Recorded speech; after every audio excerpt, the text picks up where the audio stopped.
борлуулна гэсэн ийм шийдвэрийг бас гаргасан. Энэний чиглэл гаргасан байж байгаа.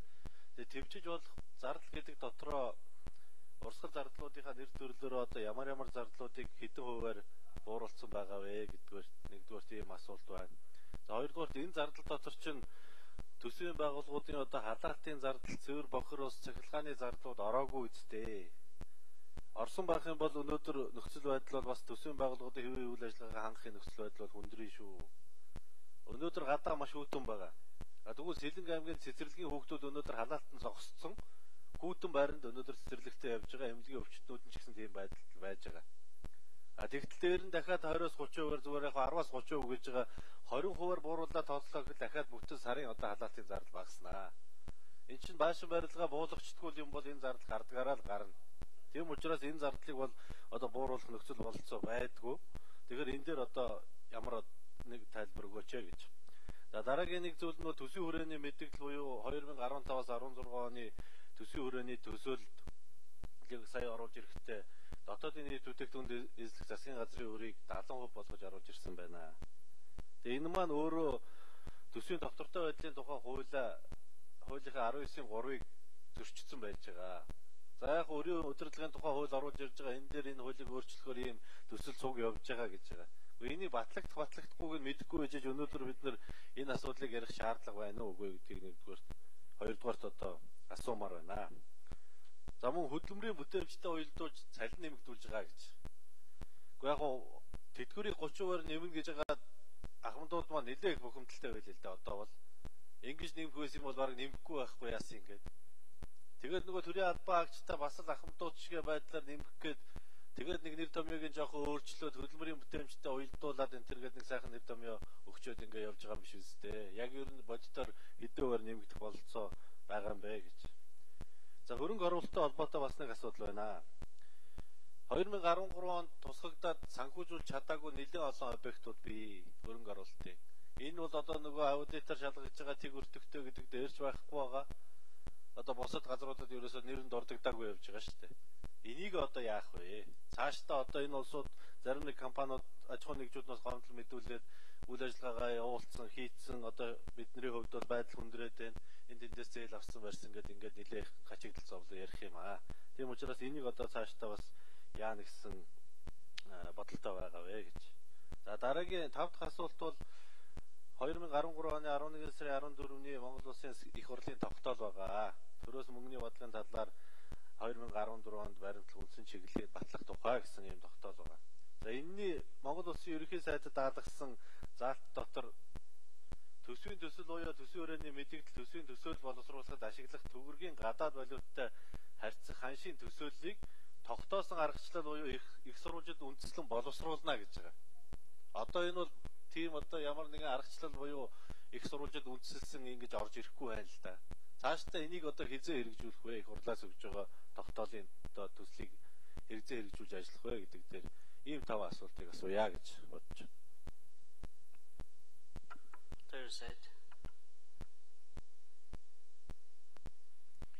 За хөрөнгө оруулалттай холбоотой асуулт тавьж байна. Тэгэхээр үнэ одоо энэ 14 он төсөл байхгүй. Одоо энэ тэг аваалтай объект байхгүй. Олон объект цаана үлдэж байгаа. Тэгэхээр шаардлагатай хөрөнгө оруулалтын тооцоог нь аваад үзэхээр бол хэдэн 100 тэрбум төгрөгийн асуудал гарч ирж байгаа.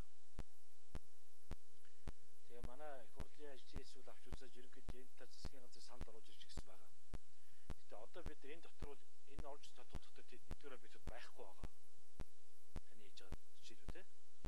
Тэр нь ямар учиртай гэхээр одоо бид чинь 139 дотор л октаж оруулж ирж байгаа байхгүй. Тэгээ дараагийнх нь асуултыг оруулж ирэхдээ ямар их үүсвэр санхүүжүүлэх асуудал гарч ирж байгаа. Би тэр хэллээ шүү дээ. 7-8 оноос угшилтай нэг гишүүдийн анхных нь одоо мөнгөнд дүнгийн тавихтаа багаар тавьж амсуулж явсаар байгаад дутуу орхиц олоо битэрж байна. Энэ 13 он 14 оны төсвийг одоо батлуулах үед бол шинээр нэмэгдсэн объект харьцангуй баг дандаа урд жилүүд шилжсэн объектууд явдаг байхгүй. Тэгэхээр энийг яах вэ? Шийдэх ёстой хүсэн ч хүсээгүй. Хин буруутай яастыг тогтоох гэх асуудал тусдаа асуудал. Орон даяар дутуу баригдаад орхигдсон байгаа объект дуусгах нь зарчмын асуудал. Тэгэхээр энийг төсвөөр дуусгах уу, ховын хвшилтийн авдад дуусгах уу, шууд худалдах уу гэдэг асуудалд бол шийдэл байх ёстой гэж. Аль ч тохиолдолд тодорхой хэмжээгээр төсвөөс тодорхой хэмжээний хөрөнгөний их ус гарах шаардлага болж байна. Тэгээ би одоо засгийн газар судалж байгаа дүнгээр аваад үзэхэд энийг шийдээ гэх юм бол тодорхой хэмжээнд одоо дотоодын төгрөгийн бонд гаргаж иж санхүүжүүлэхгүй бол энийг шийдэх өөр санхүүгийн хүсэл байхгүй байгаа. Энэ талаар бид тусгаалan санал оруулж байна. Тэглээ гэхдээ дахиад нөгөө нэг зээлийн квотач асуудал гардаг. Тэгэхээр манай их хурлын гишүүдийн би нэг зүйлийг ойлгосон байж байгаа. Нэг талаасаа та нар те санхүүжилт хасч болохгүй, их усүр те одоо объект хасч болохгүй, халамжид мөнгө тавих хэрэгтэй, цалинд мөнгө тавих хэрэгтэй шилдэг мөртлөө нөгөө талд их усүр батлуулах гэхээр тэр болохгүй шилхээр чинь энэ бүгд ч хооронд зөрчилчөөд байгаа байхгүй. Тэгэхээр энэ зөрчилдсөн асуудлаас бид гаргалгаа хийх ёстой. Тэр гаргалгаан дээр бид нар бол ажиллаж байгаа нэг оруулж ирээд тэр хүрээндээ бид нар сая таны хэлж байгаа тэр төсвийн хүрээний мэдээлэл дотроо зээлийн хэмжээг 70% оруулдаг чинь бас энийг бас тодорхой хэмжээгээр тооцсонтой холбоотой юм аа. Тэгэхээр альва юм чинь хасах нэмхийн нийлбэрийн дүн дээр тогтдог учраас аль талдаа юуг санхүүж шаардлагатай болох юм бол нөгөө талдаа ямар их усээр гарахыг цуг авч үзэхгүй болохгүй.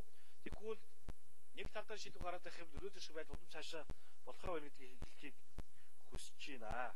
Ийм л зүйл байдалтай байна. Улаан сайд хариулах уу?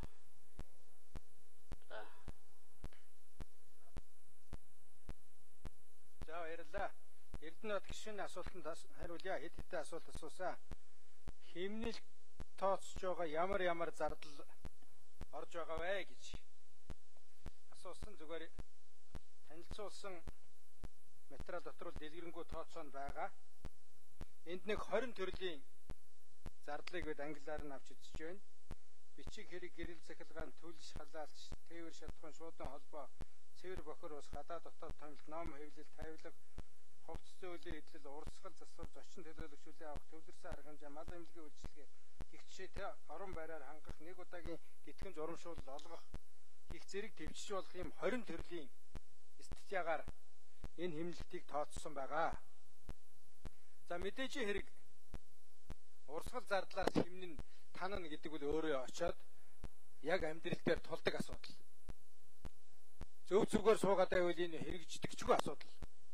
Тийм учраас энийг бол одоо бодлого болгож бүх шатанда ажил хэрэг болгож хэрэгжүүлэх учиртай. Бид эхний 5 сар дуусж байгаа учраас эхний 5 сараас хойш үлдэж байгаа хугацаанд хэрэгжинэ гэж бодож байгаа. Тэгэхээр энэ хугацаанд одоо бүгдээрээ идэвхтэй ажиллах хэрэгтэй маа. Төл шалгаалтаа яаж одоо хэмнэж болох вэ? Одоо энэ үлдэж байгаа хугацаанд одоо оновчтой хэлбэрийг сонгох асуудал байна. Тэр одоо дулааны алдагдлыг багасгах асуудал байна. Гэхдээ ер нь л тал талаас нь ямар арга зам байж болох вэ? Тэр чиглэлээр ажиллая л гэж, ажиллах ёстой л гэж. Ийм даалгавар өгч байгаа гэж ойлгож байгаа. Энэ бол ийм зорилттой даалгавар маягаар очиж байгаа. Энийг хэрэгжүүлэхдээ бол одоо бүхий л болцоогоо даачилж ажиллах баха. За одоо бол төсвийн тодтголын асуудал яригдж байна. Тэгэхээр өрийн хууль төсвийн хүрээний мэдээллийг бол одоо өнөөдөр энэ ч ярихгүй л дээ. Тэрийг дараа нь тэр одоо хууль төсвийн хүрээний мэдээлэл ярихдаа ярих нь зүг баха. Энэ бол одоо төсвийн тодтголтой шууд холбогдохгүй тусдаа боловсрогдсон асуудал байгаа.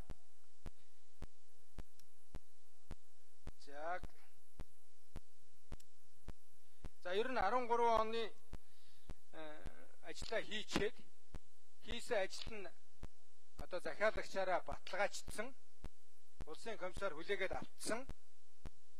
Ийм хөрөнгө оруулалтын төсөл арга хэмжээний санхүүжилтийг бол бид нэр он гаргаад нэмэлтээр санхүүжүүлж өгсөө. 110 тэрбум төгрөгийн ийм одоо санхүүжилт энд хийгдсэ. За тийм учраас одоо ер нь ажил нь дуусч баталгаажсан санхүүжилттэй бол одоо бүрэн олгогдсон гэж ойлгож байгаа. Энэний цаана ажлаа дуусгаагүй. Захиалагчтайгаа төлбөр тооцоо нийлээгүй. Явцын дунд байгаа хугацаа алдсан ийм объектууд байхыг бид үгүйсгэхгүй. Ер нь одоо улсын их хурлаас чиглэл өгтөөвөл төсвийн одоо энэ санхүүжилтээр эхэлсэн объектуудыг цааш нь яаж одоо шийдэх вэ гэдэг саналаа оруулж ирээрэй гэсэн. Энэ хүрээнд бол одоо санал орж ирэхээр ажиллаж байгаа. Ер нь одоо нэг зүйлийг хэдүүлээ одоо ойлгоосоо гэж би хүсэж байна. Хөрөнгө оруулалтыг нэмэх боломж энэ онд гарахгүй. Тийм байдалтай байна. Тийм учраас бид одоо өнөөдөр энэ тогтоолоор өгж байгаа чиглэлийн дагуу одоо төсөвлөгдсөн хэрэгжиж эхэлж байгаа объектуудыг ч гэсэн цааш нь одоо авч үзэх ийм асуудал яригдана. Дараагийн тодтголоор бол энэ ер нь нэлээд улс хууртай яригдах асуудал болно гэж одоо төсөөлж байна. Улсын их хурлын урсгал төсвөөс 2.5 тэрбумыг хасж байгаа. Гишүүд хамгийн газраас урсгал зардлын задрагаа аваад аль зардлаа хасах саналаа өгч болно. Даргын зөвлөлийн гишүүдэд би тараасан байгаа. Нийлсээр байгаад 2.5 тэрбум төгрөг болох ёстой. Санж байтаа гишүү сайд. За Эрдэнэт гишүү, за нэлээд олон гишүүдийн цалин нэмэгдүүлэх тухай асуудлыг өнөөдөр бас нэлээд олон улсад ярьж байгаа учраас би бас бүгдийг бас ойлгоосой гэдэг үднээс байгаа нөхцөл байдлыг хэлье гэж ингэж бодож байна. Тэгэхээр улсын төсвөр бол 200 тэрбум төгрөг тавигдсан гэж бид түрүү хэлсэн. За энэний 50% нь бол цалин хөлсөнд зарцуулсан. За одоо 35 тэрбум төгрөг төсвийн тодтголоор орно. Энэ нэмэгдснээр бол бид нар за бас бололцооны хэмжээнд өнөөдрийн төвшөнд эдийн засгийн бололцооны хэмжээнд бол цалинг хувь зарлахгүйгээр нэмэгдүүлж, за нэмэгдсэн цалин нь бол тэр айлынхаа байрны мөнгийг төлчихоор амьдрал ах байдны хэрэг болцохоор энэ төвшөнд байх бодлого хэрэгжүүлсэн. Тийм учраас энэ бол инфляцийг хөргөдөөгүй, өргөр хөлийн барааг өсгөөгүй ийм одоо алхам болсон. Тийм учраас шинжлэлийн засгийн газрын нийгээ цаашдаа хэрэгжүүлнэ гэж хэлэх байна. Нийтдээ цалин нэмэгдүүлэх гэдэг энэ асуудал бол 20 нийт цалин авж байгаа, ажил хөдөлмөр эхлэж байгаа хүмүүсийн 20% тухай асуудлыг яриад байгааг маш сайн ойлгох ёстой. 80% нь бол цаана цалин авж байгаа хүмүүсийн 80% нь бол бүтээгч нар, жижиг дунд үйлдвэрлэл эрхлэгчид байгаа юм. Тийм учраас бид нар жижиг дунд үйлдвэрлэл үйлчлэгээ явуулж байгаа энэ улсууд Монгол улсыг одоо бараа бүтээгдэхүүн, хувцас, сунар, за тэгээд татварын ихэнхийг бүрдүүлдэг та сайн мэдж байгаа. Тэгээ энийгээ бүрдүүлж байгаа бөгөөд 900 гаруй мянган хүний ажлыг, амьдралыг авч явж байгаа энэ хүмүүсийн ажилд бид нар яаж дэм болох уу гэдэг асуудал хамгийн чухал асуудал. Тийм учраас энэ эдийн засгийг эрчимжүүлэх ажлын хүрээндээ бид нар хэд хэдэн ажил төлөвлөсөн. Нэгдүгээрт нь бол энэ бүтээгч нарт ямар дэмжлэг үзүүлэх вэ? Энэ дэмжлэгийн хүрээндээ төрийн дарамтыг багасгая. Ил далд. За энэ нь бол нэгдүгээрт нь энэ татварын байгууллага, гайлын байгууллага, мэргэжлийн хяналтын байгууллагууд очиж дарамталдаг биш, үйлчилгээ үзүүлдэг, дэмжлэг тусалдаг алхмыг хийхээр төлөвлөсөн энэ асуудал хэрэгжиж эхлээд явж байгаа. За хоёрдугаар асуудал бол татварын 90% буцаалт. 100% татвараа төлнө, оны эц 90% буцаалтаа авна. За энэ нь ажлын байраа тодорхой хэмжээнд хадгалах, байгууллага өргөжүүлэх, үйлдвэрлэлээ шинжлэх чиглэлийн асуудал дэм болно. Импортын татварын нэмэгдсэн өртгийн албан татварын босгыг нэмэх эсвэл зохицуулах тухай асуудлыг бас шийдвэрлэхээр болж хуулиа бид нар өргөн бариад явж байгаа. Бас нэг том дэмжлэг бол мөнгө өгнө гэхээсээ илүү зарим улсуудын яриагаар хямрал болчлоо, ажил зогслоо, нөхөн олгуур гэдэг асуудал бид ярихгүй байгаа. Өнөөдөр бид юу ярьж байгаа нөхөр импортыг орлох, бүтээгдэхүүнийг хийж байгаа компаниудад экспортод гаргаж байгаа бүтээгдэхүүний дэмжих чиглэлээр 1.80 төгрөгийг гаргаж байгаа. Энэ бол томоохон дэмжлэг болно гэж ингэж ойлгож энэ ажлыг хийж байгаа. За эдгээрээс нэг 100 орчим тэрбум төгрөг нь бол жижиг дунд бизнес эрхэлж байгаа хүмүүст зарцуулагдахаар төлөвлөгдсөн. За энэ нь бол 2 тэрбумаас доош зээлийг өсөж байгаа хүмүүст зарцуулагдахаар энэ асуудлыг шийдвэрлээ засгийн газрын төвшөндөө яригдж байгаа.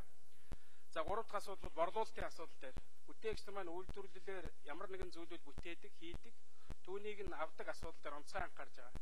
Ямар сайндаа л одоо ерөнхий сайд цагаан сарын бэлгээ одоо Монголынхаа бүтээгдэхүүнийг борлуулаач гэж гараараа барьчаал хөдөлмөрийн сайдыг хажуудаа үлгүүр шиг зогсоочвол гэж та нар шүүмжлээлээс.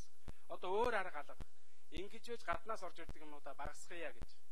Хоёрдугаарт нь төсвийн хөрөнгөөр дээр гадны импортоор оруулж ирдэг юмнуудыг болиулах чиглэлээр бид худалдан авах газар руугаа нэлээд томоохон шаардлагууд өгсөн энэ үр дүнгээ өгөх байх. За дараагийн асуудал уран мөгийг хийж байгаа. Уран мөгийг. Зарим улсууд бол дипломат паспорт, ногоон паспорт гэж байгаа. Ингэж хөнгөвчж болохгүй бид. Дэлхийд харьцаж байгаа улсууд бол ингэж паспорт олгож болохгүй. Харин бид нар гадаад орнд зорчиж байгаа компаниуд, аж ахуйн нэгжийн хүмүүсийг гадаадд ажиллаж байгаа элчин сайдын яамдууд тэр дипломатын төвшөнд үйлчилдэг байх асуудлыг Монголд ажиллаж амьдарч байгаа одоо дипломат корпусын байгууллага, за элчин сайдууд энэ одоо визэн дээр хөнгөлт үзүүлэх чиглэлийн асуудлаар засгийн газар дээр ажлын байраа одоо хадгалж байгаа энэ улсуудад хөнгөлт үзүүлэх